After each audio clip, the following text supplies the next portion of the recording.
அசிரிய ராஜாவாகிய திகிலோத் பிலேசரை குறித்து 2 ராஜாக்கள் 16ஆம் அதிகாரம் 7ஆம் வசனத்திலே பார்க்கிறோம். அதற்கான ஆதாரங்கள் கிடைக்கப்பட்டிருக்கிறது. இசபேலையும் ஆகாப்பையும் குறித்து 1 ராஜாக்கள் 21ஆவது அதிகாரம் 25ஆம் வசனத்திலே வாசிக்கிறோம். அவர்கள் இருந்ததற்கான ஆதாரங்களும் கிடைக்கப்பட்டிருக்கிறது. நினிவே ராஜாவாகிய சனகிரை 2 ராஜாக்கள் 19ஆவது அதிகாரம் 36ஆம் வசனத்தில் வாசிக்கிறோம். அப்படியாகவே அதை குறித்ததான காரியங்களும் இப்போ கண்டுபிடிக்கப்பட்டிருக்கிறது. மேதியு பெர்ஷிய ராஜாவினுடைய காரியங்களை குறித்து நாம் தானியேல் 5ஆவது அதிகாரத்தில் வாசிக்கிறோம். அந்த மேதியனாகிய தரியுவை நீங்கள் பார்க்கிறீர்கள். அகஸ்து ராயனை குறித்து நாம் லூக்கா 2ஆவது அதிகாரம் 1ஆம் வசனத்தில் வாசிக்கிறோம். அதற்கான ஆதாரங்கள் இருக்கிறது. திபேரி ராயனை குறித்து நாம் லூக்கா 3ஆவது அதிகாரம் 1ஆம் வசனத்தில் வாசிக்கிறோம். அதற்கான ஆதாரங்கள் தற்போது கிடைத்திருக்கிறது. இயேசு கிறிஸ்துவை சிலுவையில் அறையும்படி ஒப்பு கொடுத்த அந்த பொந்தியு பிலாத்துவை குறித்து நாம் லூக்கால நாம் வாசிக்கிறோம். அதுவும் இப்பொழுது கிடைத்திருக்கிறது. எபேசினுடைய தியானாலே பெரியவள் என்று சொல்லி அவர்கள் கட்டினார்களே, அந்த கோயில் இன்றைக்கு இடிந்த நிலைமையிலே அகழ்வாராய்ச்சியிலே கிடைக்கப்பட்டிருக்கிறது. கிளவிதிய ராயனை குறித்து நாம் அப்போஸ்தலர் 18ஆம் அதிகாரத்தில் வாசிக்கிறோம். அதற்கான ஆதாரங்களை நாம் பார்க்கிறோம். நீரோ மன்னனை குறித்து நாம் 2 தீமோத்தேயு 4ஆவது அதிகாரம் 22 வாசிக்கிறோம். அதற்கான ஆதாரங்களும் இருக்கிறது. கப்பர் நகூமிலே என் ஆண்டவராகிய இயேசு கிறிஸ்து சென்ற போது அங்கே 100க்கு அதிபதி அவரை பார்த்து, நீர் என் வீட்டுக்குள் வருவதற்கு நான் தகுதியுள்ளவன் அல்ல, ஆனால் ஒரு வார்த்தை சொன்னால் உம்முடைய வார்த்தையினால் என் வேலைக்காரன் பிழைப்பான் என்று சொன்னானே. அவன் கட்டி கொடுத்த அந்த கப்பர்நகும் ஜெப ஆலயம் இன்றைக்கு இடிந்த நிலையிலே அகழ்வாராய்ச்சியிலே கிடைத்திருக்கிறது. ஃபேலிக்ஸை குறித்து அப்போஸ்தலர் 24 27 வாசிக்கிறோம். அதன் காரியங்களும் இப்பொழுது கிடைக்கப்பட்டிருக்கிறது. அகேயாவின் ராஜாவாகிய அதிபதி கல்யோனை குறித்து நாம் பார்க்கிறோம். அப்படியாகவே இயேசு கிறிஸ்துவை தீர்ப்பிட்ட அந்த கைபாஸ், அவனுடைய கல்லறையின் பெட்டி இப்பொழுது கிடைக்கப்பட்டிருக்கிறது. இயேசு கிறிஸ்துவினுடைய காலிலே எப்படி ஆணி அறைந்தார்கள் என்பதற்கான ஆதாரங்களும் கூட இப்பொழுது கிடைக்கப்பட்டிருக்கிறது. இவைகளெல்லாம் ஒன்று சொல்லுகிறது, வேதத்திலே நடந்த சம்பவங்கள் அத்தனையும் உண்மை, ஒன்று கூட மனிதனுடைய கற்பனையோ கட்டுக்கதையோ அல்ல, அது நிச்சயம் நடந்தது என்பதை அந்த அகழ்வாராய்ச்சிகள் இன்றைக்கு உறுதிப்படுத்தி கொண்டே வருகிறது. 75% விஞ்ஞானிகள் இந்த வேதத்தினுடைய ஆதரவாளர்கள். பூமி உருண்டையானது என்பதை கிபி 1543 கோப்பர்னிக்கஸ் அவர்கள் கண்டுபிடித்தார்கள்.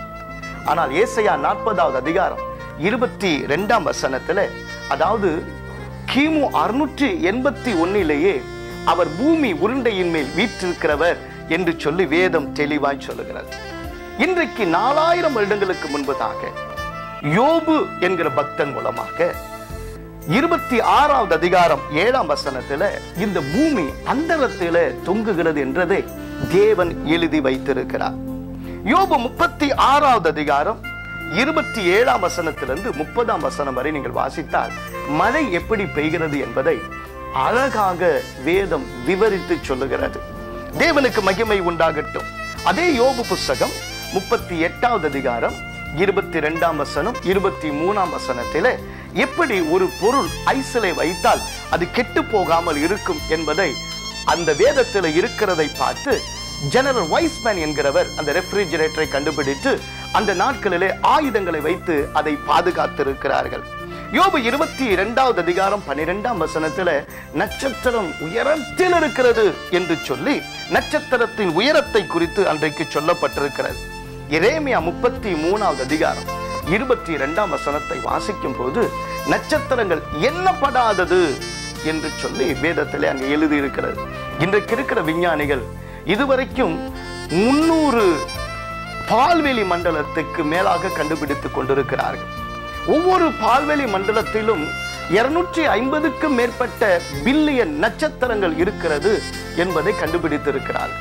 இதுவரைக்கும் அவருடைய கணிப்பிலே எவ்வளவு நட்சத்திரங்கள் இருக்கும் என்று சொன்னால் 10 போட்டு அது பக்கத்தில் 24 சைபரை போடுங்க என்று சொல்லுகிறார். அந்த எண்ணிக்கை எவ்வளவு என்பதை என்னால சொல்ல முடியல. முடிஞ்சா நீங்க அதை போட்டு பார்த்து சொல்லுங்க. ஆனா இன்னும் நட்சத்திரங்களை கண்டுபிடித்துக் கொண்டே இருக்கிறார்கள். நட்சத்திரம் எண்ணப்படாதது என்பதை எரேமியாவுக்கு சொல்லிக் கொடுத்தது யார்? கர்த்தருக்கு மகிமை உண்டாகட்டும்.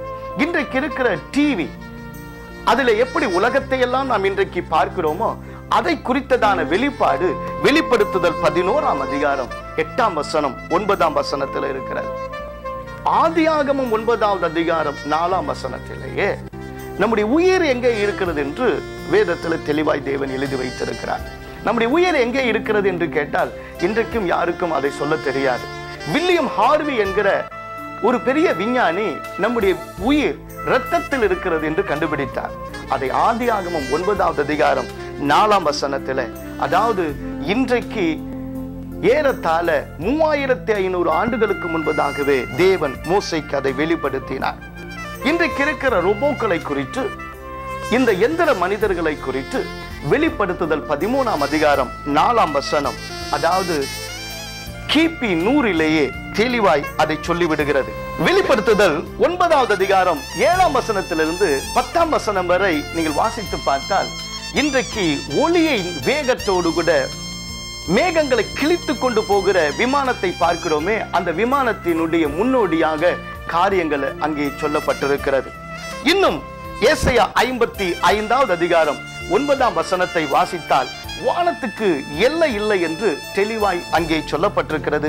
இன்றைக்கு விஞ்ஞானிகள் வானத்தின் எல்லை வளர்ந்து கொண்டே போகிறது என்று சொல்லுகிறார்கள்.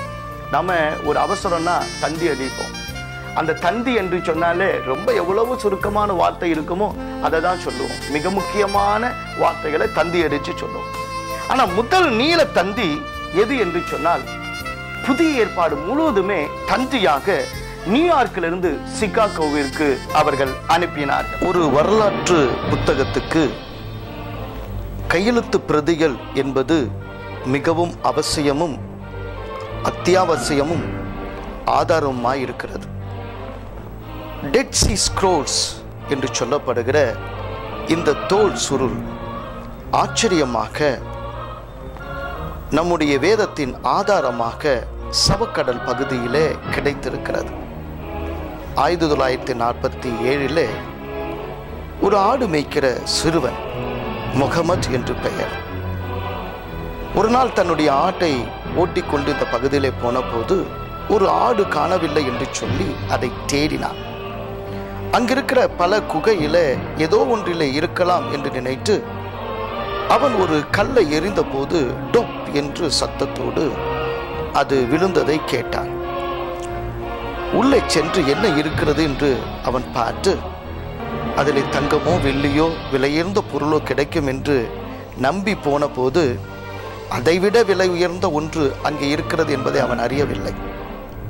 அங்கே ஆச்சரியமாக வேதத்தினுடைய ஆதாரமாக தோல் சுருள்கள் ஏராளம் கிடந்தது.